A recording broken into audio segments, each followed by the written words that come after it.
Welcome to episode 13 of the Gambots podcast. I'm your host, Eric, and this is my co-host. It's Christian. On today's episode, we're going to be talking about the anime The Devil is a Part-Timer, the book Weird of the White Wolf. Christian has seen the movies Can You Ever Forgive Me and Outlaw King, and we will be giving you an update in video game news. And then we will finish out the show by playing our Amazon review game.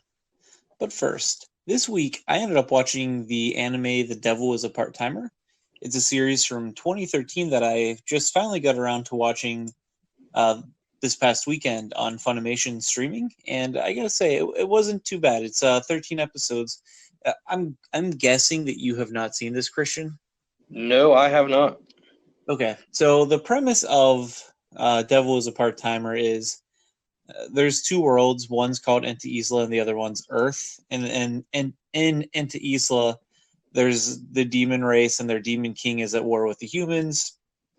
And in like the first 5 minutes of the series, you see the demon king's armies getting destroyed by a famous hero from that world, and him fleeing to our world, and he ends up being in Japan, and the hero follows him. And so once he gets to Japan, he doesn't really have too much magic power left. He can only get it through certain areas where if humans are scared or whatever.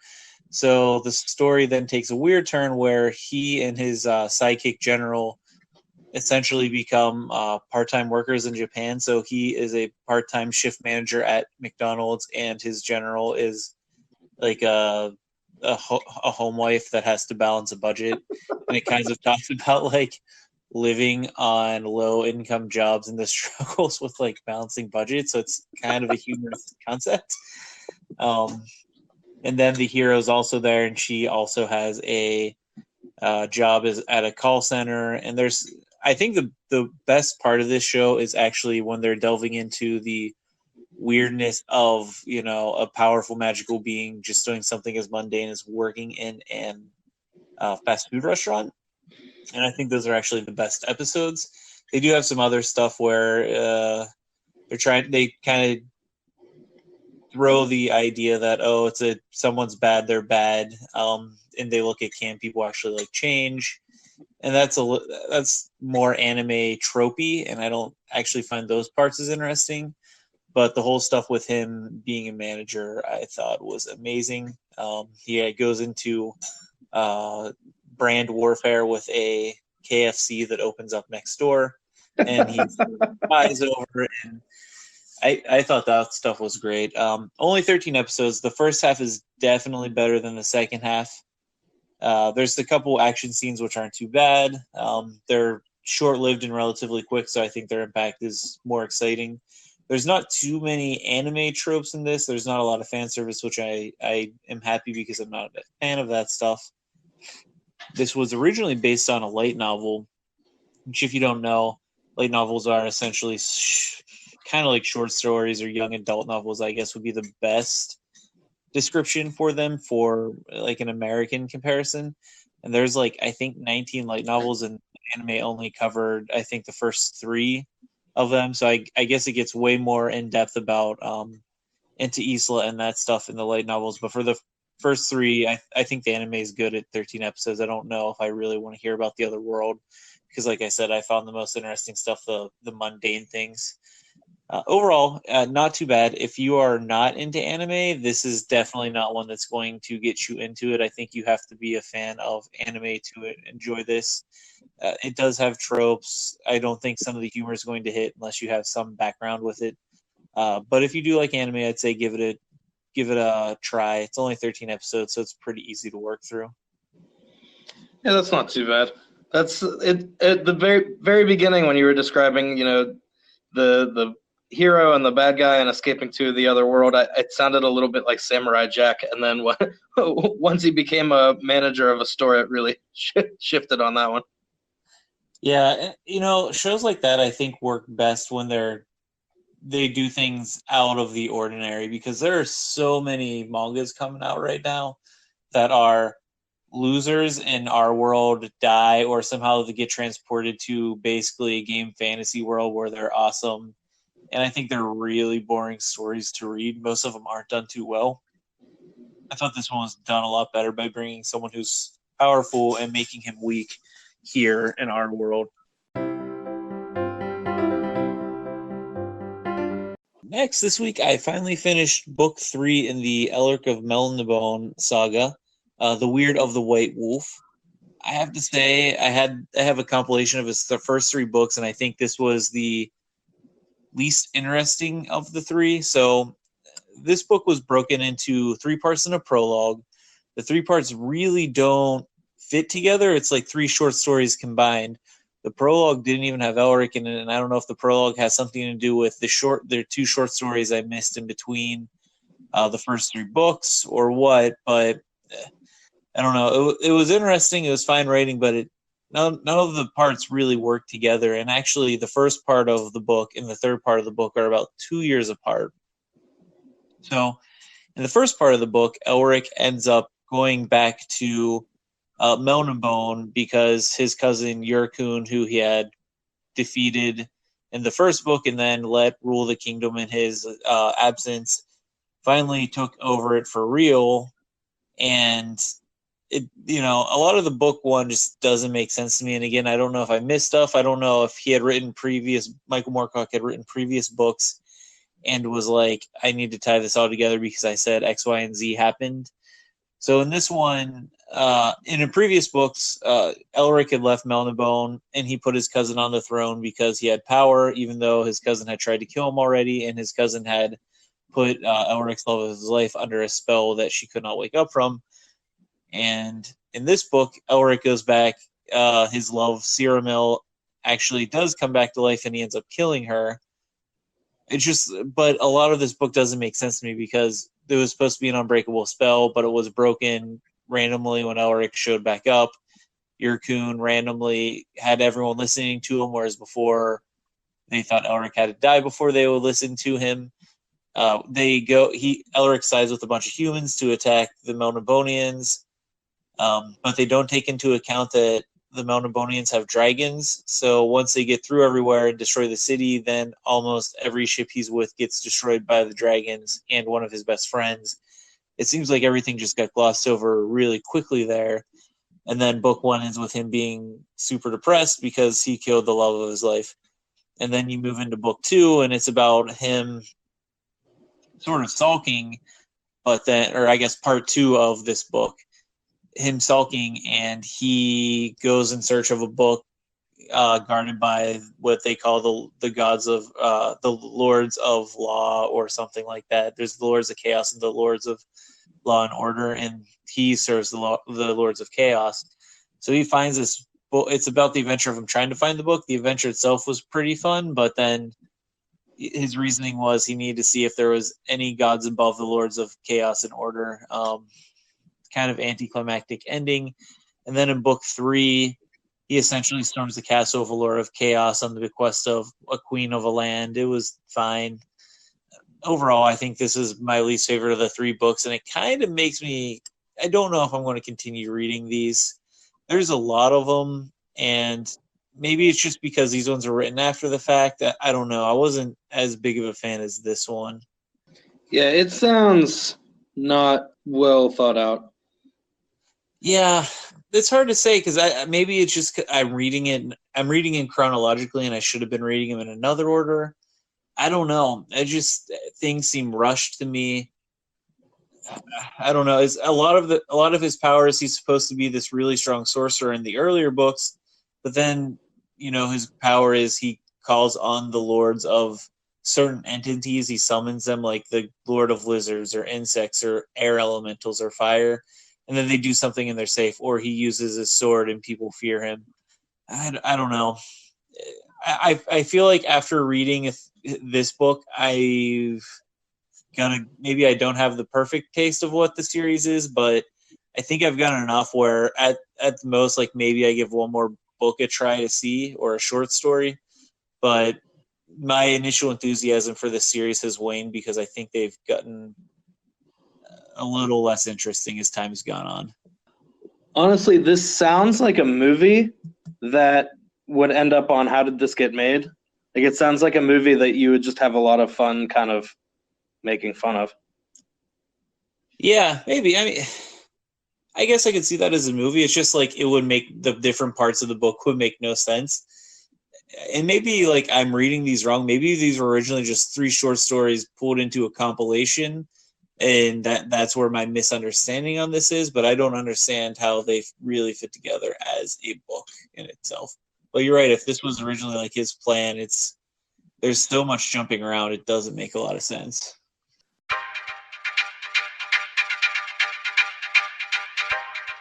So this week you saw Can You Ever Forgive Me? How was that? It wasn't bad.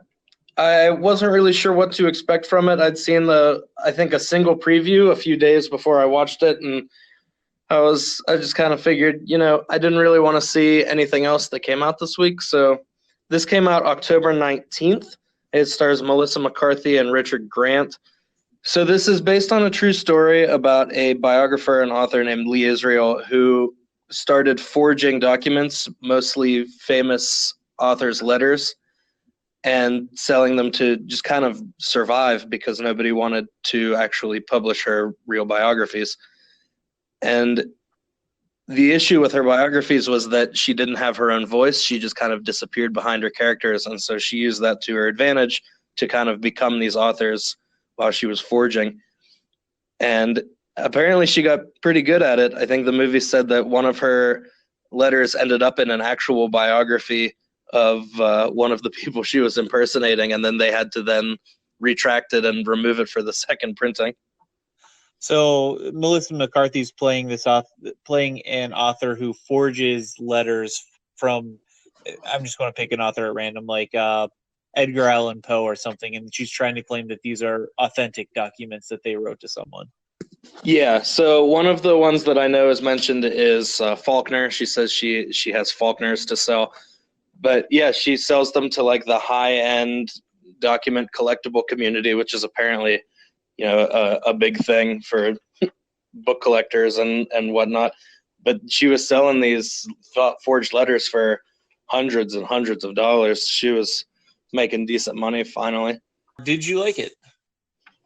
Yeah, it was slow in parts. I mean, it by no means was an action-packed movie. Usually when I think of like forgeries and the FBI getting involved, I think it's going to be like a heist, but it wasn't. It was mostly just about her, and you don't really even see the FBI part of it because, I mean, she does get caught eventually, but you don't really even see the FBI bit of it until probably the last 25 minutes or so. But it was interesting. It was about her life and she was just kind of a very unpleasant woman. And then she befriended this other guy, and they kind of just became partners in crime doing this to survive. Yeah, I'm usually not a big Melissa McCarthy fan. I have a feeling you're not either. Well, I'm not sure. How did she do in it? She was good. I'm really not a Melissa McCarthy fan. I've only ever really seen her in comedies, and I'm not a big fan of her comedies. In this, she did a really, really good job as a dramatic actress. I was really, really surprised. And who does Richard Grant play? He plays her kind of best friend and partner in crime, but he's been in so many other things. He was a bad guy in Doctor Who for a season. He played the Great Intelligence during a Matt Smith season, I want to say season 7. And he was actually just in The Nutcracker. He was one of the 4 kings of the magical kingdom, and I think he has, I want to say maybe one line. Really? Yeah, he plays the king of the snowflake kingdom, and oh man, yeah, he barely speaks. I was staring at him in Nutcracker, and his face is mostly covered most of the movie, and so I kept thinking, I know him from something. When I looked him up, it was him, but yeah, looking at his filmography, I don't recognize him from anything. Yeah, it's long, but I think it's mostly British stuff.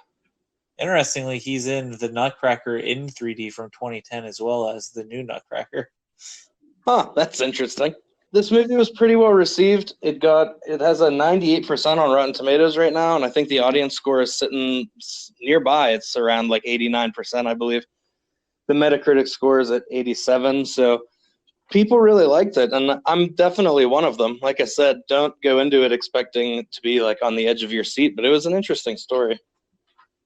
Who directed this? It was directed by Marielle Heller, who has not directed much of anything, to be honest. She directed another movie called Diary of a Teenage Girl, which I had never heard of. And she was, I guess, an actress in Pop Star, the Lonely Island movie, which I loved. Oh man, Never Stop Stopping. Yeah, Never Stop, Never Stopping. Yeah, underrated movie. That was surprisingly funny. And she was also in MacGruber, which is unfortunate. But yeah, she did a good job with this for her second try. I was impressed with it. I was also super excited because randomly at the end, her lawyer is Mark Evan Jackson, who I have grown to love in the past couple of years. He's in The Good Place as Sean, the one of the leaders of hell. He's in Parks and Recreation as a lawyer. He's in Brooklyn Nine-Nine as the captain's husband, Kevin. So he always plays this kind of deadpan, humorless guy that just comes off hysterically funny. And so he wasn't funny in this, but he was definitely that character again as her lawyer, just kind of straight-laced, no humor behind it, and he did a good job. I was excited to see him.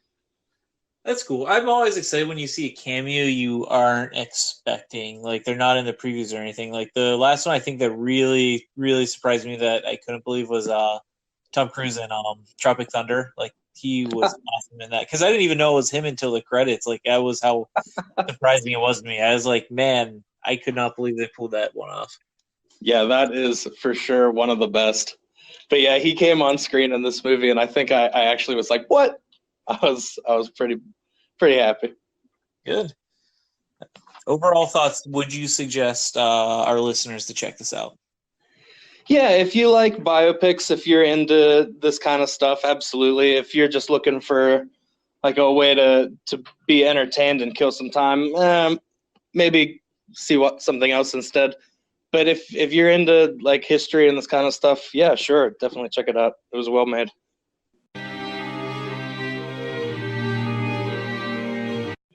All right, and this week you also saw Outlaw King. What is that movie about?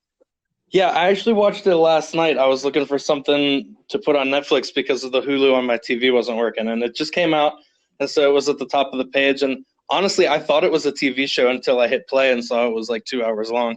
Chris Pine plays Robert the Bruce, who is the King of Scots after the First Scottish War of Independence. So this kind of picks up right after Braveheart would have ended. Like, you mean historically, or you're not saying this is an actual sequel to the movie Braveheart, right? Yeah, no, not a direct sequel. Just historically, the story picks up right where Braveheart would have ended. Edward I is the King of England, and after the King of Scotland died with no successor, they asked England to arbitrate who was going to take the throne, and England instead said, we're going to take the throne. And so that story is mostly in Braveheart. But then this takes place after William Wallace's death, and they crown Robert the Bruce the King of the Scots, and then he goes to war with England and instead, after swearing fealty to the crown just to kind of make the war stop, they decide, no, we're going to keep it going anyway. And I mean, historically, ultimately, they're successful they win their independence for quite a while. What'd you think of it? It was good. It was surprising. Like I said, I didn't really know anything about it. I didn't have any background or context for it. So it was fun to just kind of dive in and be like, oh, what's this going to be? Chris Pine does a really, really good job. The accents were tough in places. I almost put the subtitles on here or there, but I got through it. It is, however, brutally violent. Like, it's definitely trying to capitalize on some of the like Game of Thrones fans out there, because there is a lot of similar themes between Game of Thrones and this. Yeah, and it looks like there's actually 2 Game of Thrones actors in this. Yeah, there was a little reunion. Chris Pine's father in the show is played by James Cosmo as Robert the Elder, who was the Lord Commander Jorah Mormont in Game of Thrones. And then the king, Edward the First, is played by Stephen Delane, who was Stannis Baratheon. So that was a cool little thing there. And they also talk about fighting under the dragon banner and fighting like wolves, and like I said, just the overall atmosphere of the show really made it feel Game of Thrones-esque. Is this a Netflix original? Yeah, it is. I've been noticing they've been trying to do more like historical pieces lately with Netflix, and that's kind of cool to see. I'm glad that they're expanding. Yeah, it's been neat. I've had Marco Polo on my queue for I don't even know how long. I've heard it was good, but maybe I'll get to that now that I'm kind of amped up on this. Yeah, I've heard Marco Polo's good too. Have not watched it. I feel like you have to be in the right mindset to watch these sometimes. Like I'm not always wanting to watch ultra violent historical action movie. It is a specific mood, but like I said, now that this has got me into it, maybe I'll give Marco Polo a try. Yeah. So it looks like this got a 57% on Rotten Tomatoes. What is that? Do you think that's a reasonable score, or would you put it higher? I would probably put it higher, but it's not surprising, especially for how violent it is. There are definitely some people who are not going to be on board with it. I keep coming back to the same analogy, but really, if you're comfortable with the amount of like sex and violence in Game of Thrones, you'll be fine with this. This is actually probably not even as bad as that. But if you are just kind of a casual Netflix like viewer and you put this on, you might not have been prepared for what you saw. Yeah. So would you recommend people check this out? Yeah, absolutely. Why not? It was fun. It was action packed. It was violent. It served its purpose. It told the story, and I mean the story was violent, so you kind of have to do it justice.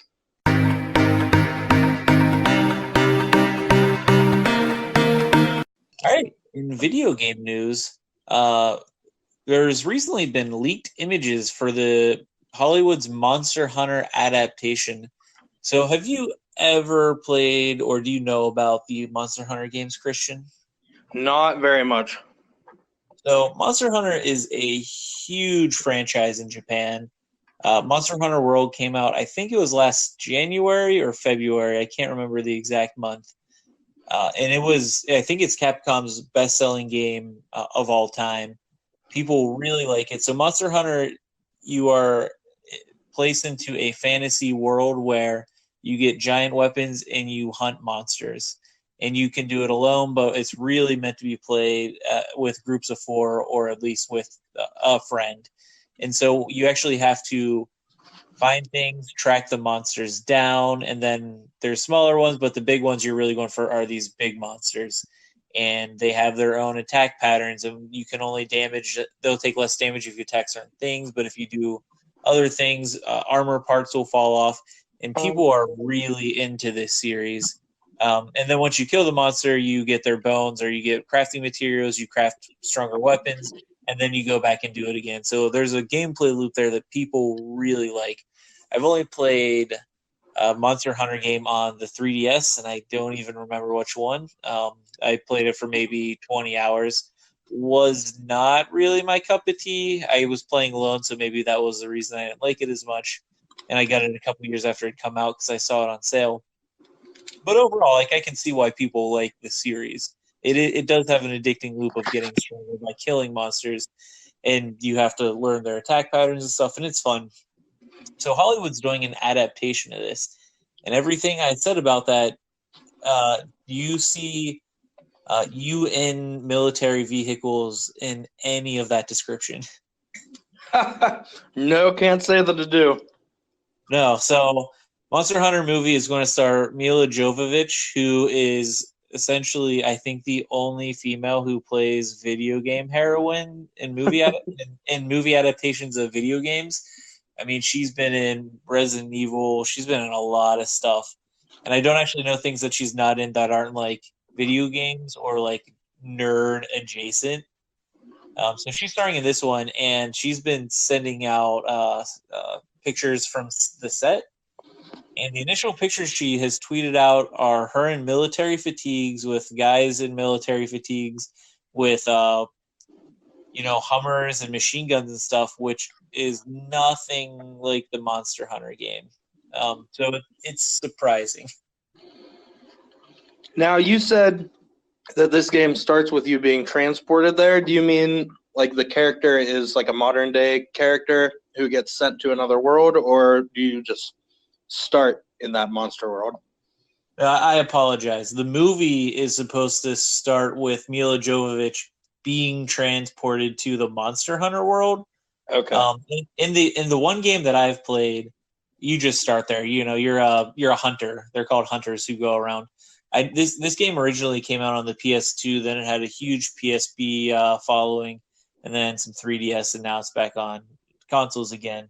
But no, from my understanding, for all of them, you're just a hunter in this world. You're not from our world getting transported in there. And in this one, it's like, my biggest question is, are they just taking guns into the Monster Hunter world? Because I feel like that kills a lot of what makes people like Monster Hunter. Yeah, that'd be fair. Yeah, I guess you can hold out hope that the pictures she's been putting up on Instagram are just from like the very beginning of the movie. and Right. maybe it'll pick up as time goes on. Although in my experience, video game movies never typically hold up.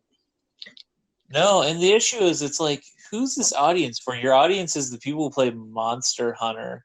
And if you're like, you changing it that drastically is, I think, a very bad call, because what casual moviegoer is going to see that and think, like, you're not drawing it out. Your audience is already built in. Why are you trying to get a new audience and then also alienating your built-in audience? Yeah, exactly. Video game movies typically, like I said, have a reputation of not being great.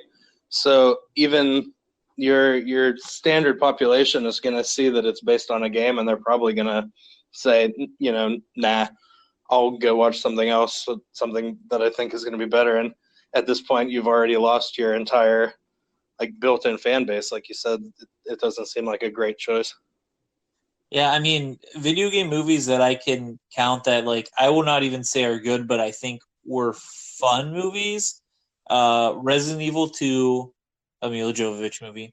Silent Hill, and then, even though it's super campy, I think Mortal Kombat is one of the best video game movies because they lean into what people like. Like, it's outrageous. It's a stupid concept, but they take it seriously, and that's what people like. Like, they know it's dumb, but they're not going to try and make it cool. It's like, nope, it's campy. We have a ice ninja. We have this ninja from hell.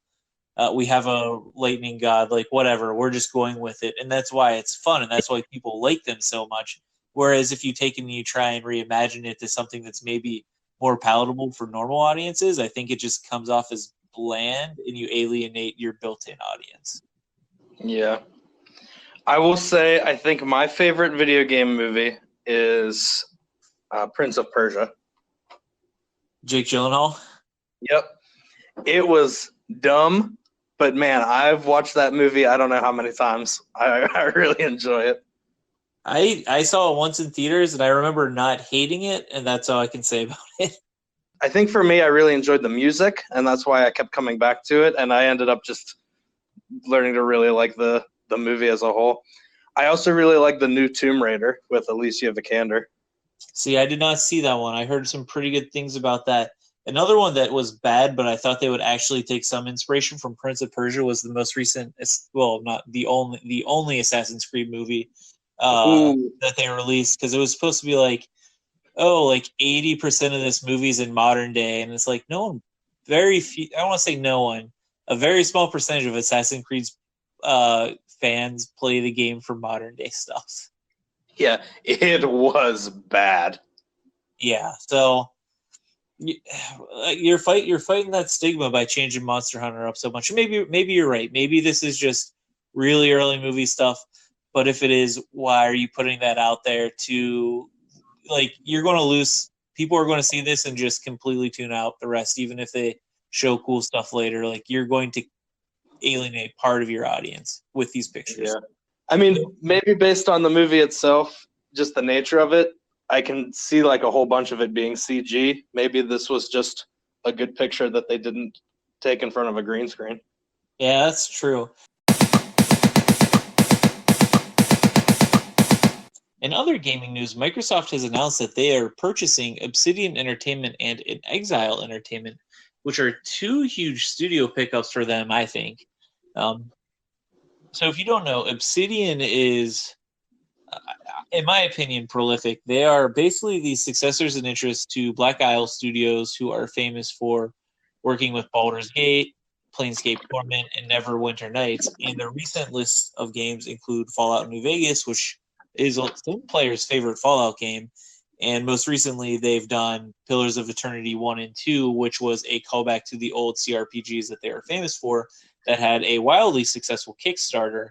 And then they also did South Park: The Stick of Truth, which was a really successful RPG that spoofed Game of Thrones. And Exile is not as well known as them. They've done The Bard's Tale, they've done Wasteland 2, and they've done more recently Torment: Tides of Numenera. Both of these guys are very good RPG makers. I've played Pillars of Eternity. I think it's a really good game.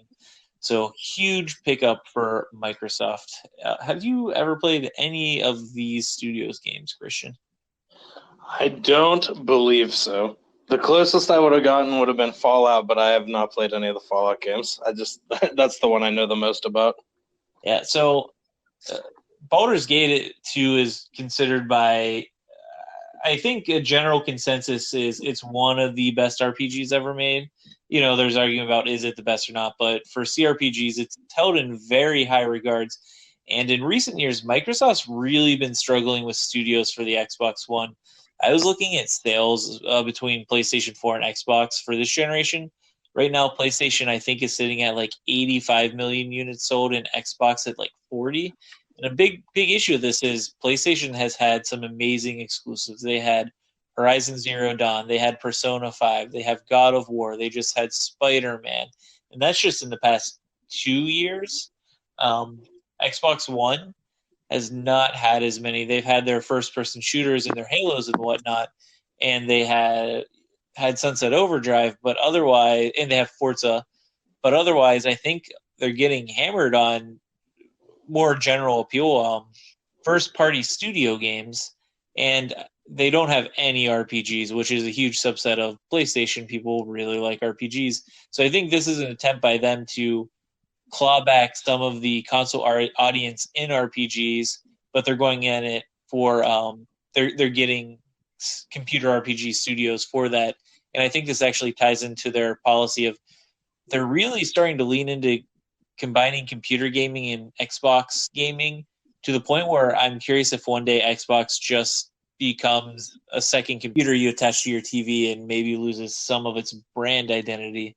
But good for Microsoft for, I know I talk about PlayStation a lot, but I do think it's good to have actual competition and companies pushing each other. So I'm happy that maybe they will start getting some exclusive games for their player base. Yeah, I feel like that's been a divide that's been happening for a while. Like, I remember when I first got my 360, I had PlayStation 1 and PlayStation 2, and then I moved to a 360 just because that's what a lot of my friends had, and I wanted to play Left 4 Dead. And I remember my friend told me even back then, get comfortable with first-person shooters because that's all Xbox makes. And that seemed to be kind of the way it was for a while. Yeah, I mean, it would be disingenuous to say that's all it is because Final Fantasies have come to Xbox. But in my mind, if you want to play like JRPGs or just role-playing games in general, I would say lean more towards the PlayStation. I mean, the PS Vita has tons of JRPGs, and Microsoft doesn't. And I think it comes down to console sales. So if you look at console sales between the PlayStation 4 and Xbox One in the US, it's actually pretty similar. I think PlayStation might have sold like 27 million and Xbox like 24 million, somewhere in there. It's actually close. But then when you look at their Japanese sales, it's like PlayStation 4 has sold 20 million units and Xbox has sold like 3 million. Like there's a huge disparity. Wow. And a lot of RPG makers, because the JRPG is so popular, are Japan developers. So you pretty much have them looking at that and just cutting out an entire subsect by being like, we're just going to focus on one platform. Um, and so I think this is Microsoft's pushes to get more RPGs on their console is let's make some good exclusive like Western RPGs. Like they had Mass Effect originally as an exclusive, or at least it wasn't on PlayStation 3 initially. And even though it's a third-person shooter, it is heavily RPG influenced. Yeah.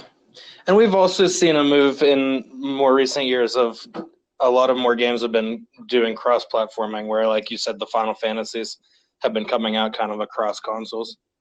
Yeah. And finally, in gaming news, Black Friday is coming up next Friday, actually. So, have you had a chance to look at any deals you think are pretty good?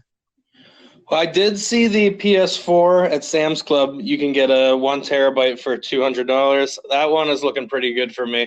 I was trying to hold out and maybe get the collector's edition Kingdom Hearts PS4, but I think if I can get a console at that price, I'm probably not going to pass it up. You know, a 1 terabyte PS4, even without Spider-Man at $199, I think is a pretty good price. You put in Spider-Man, which granted I've only played about an hour of, but it has really high reviews. I think that's a really good bundle.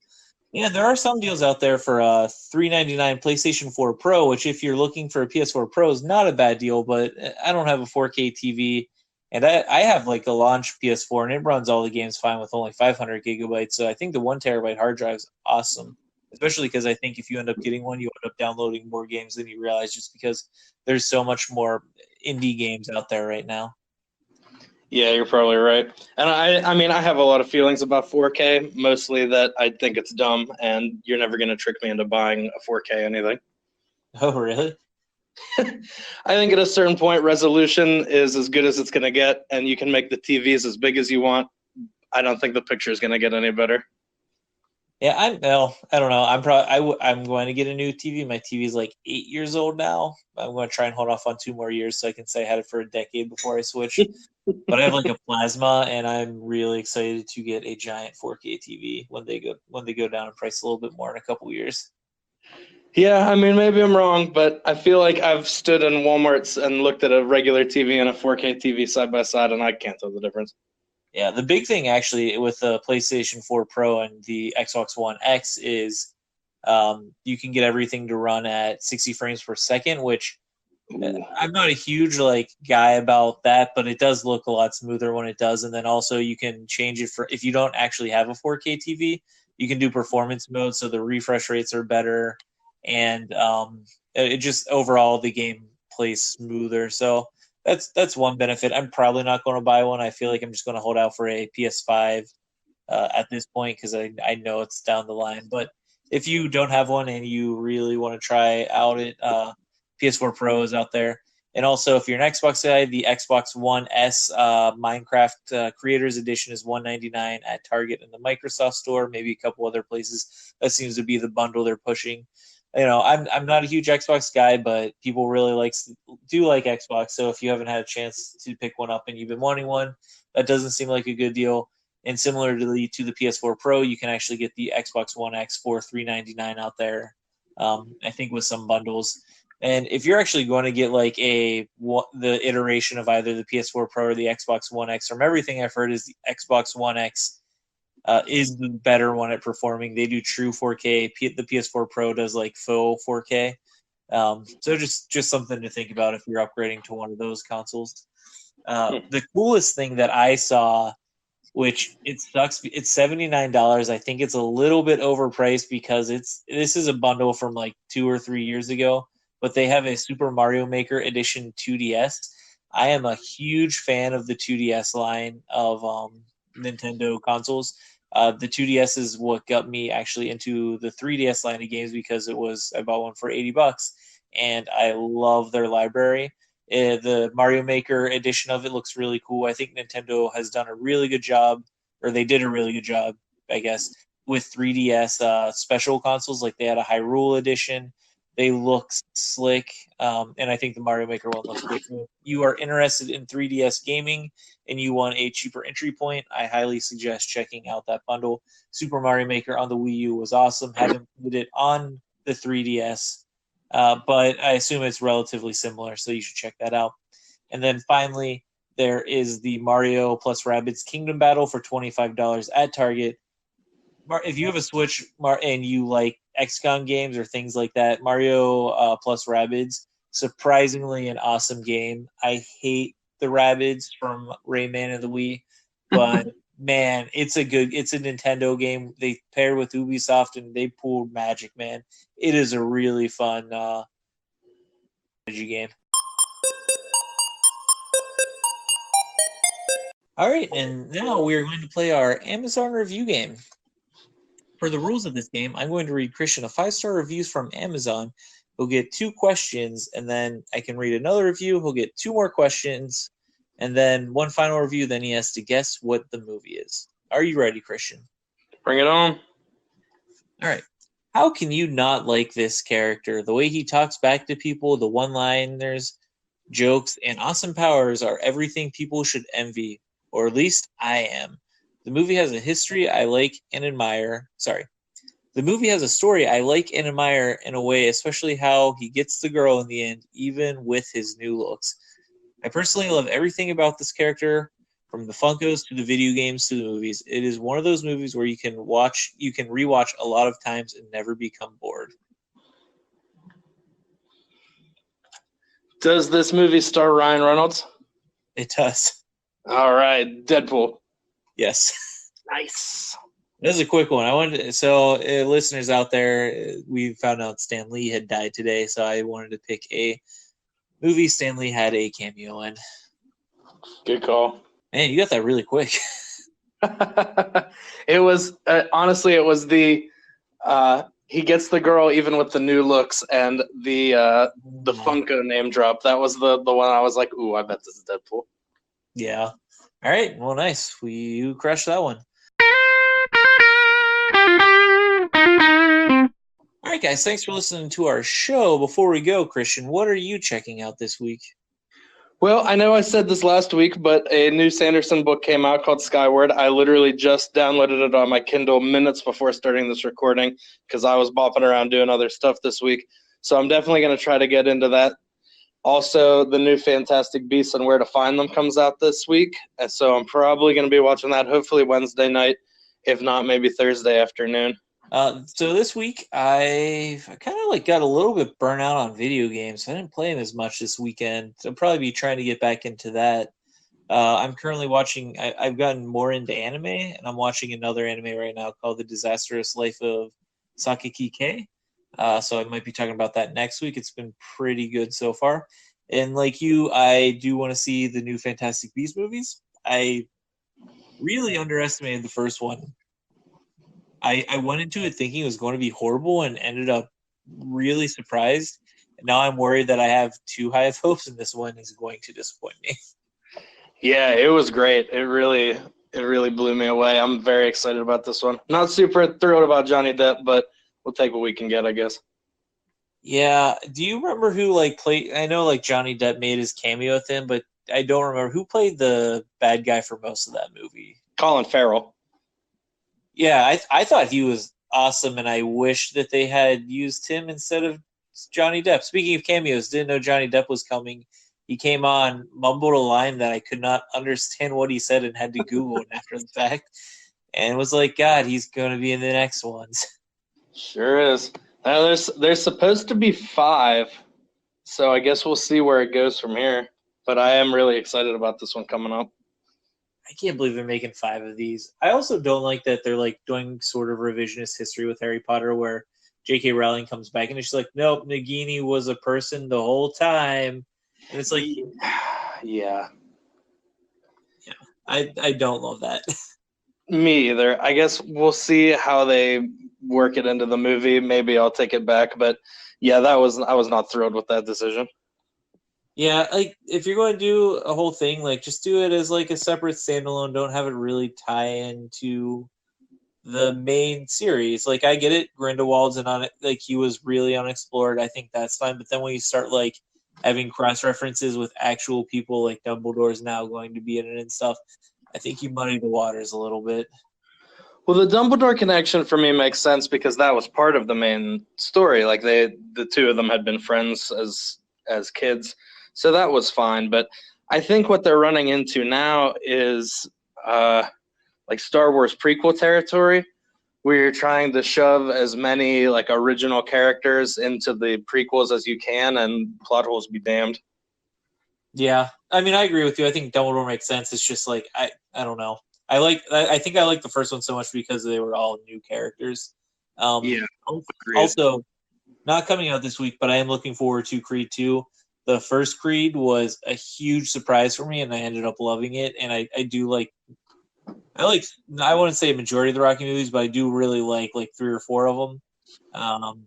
So I'm excited that Michael B. Jordan has come back, and he was awesome in the first Creed. I am looking forward to that release. Yeah, I've only seen one of the Rockies. I saw Rocky Balboa, and I never saw the first Creed. But like you said, I've heard nothing but good things about it. I would say even if you don't like Rocky, you could still get into Creed. Like the first Rocky, I like. I think the second Rocky is probably my favorite. I don't like 3. I think I'm in the minority on liking 4.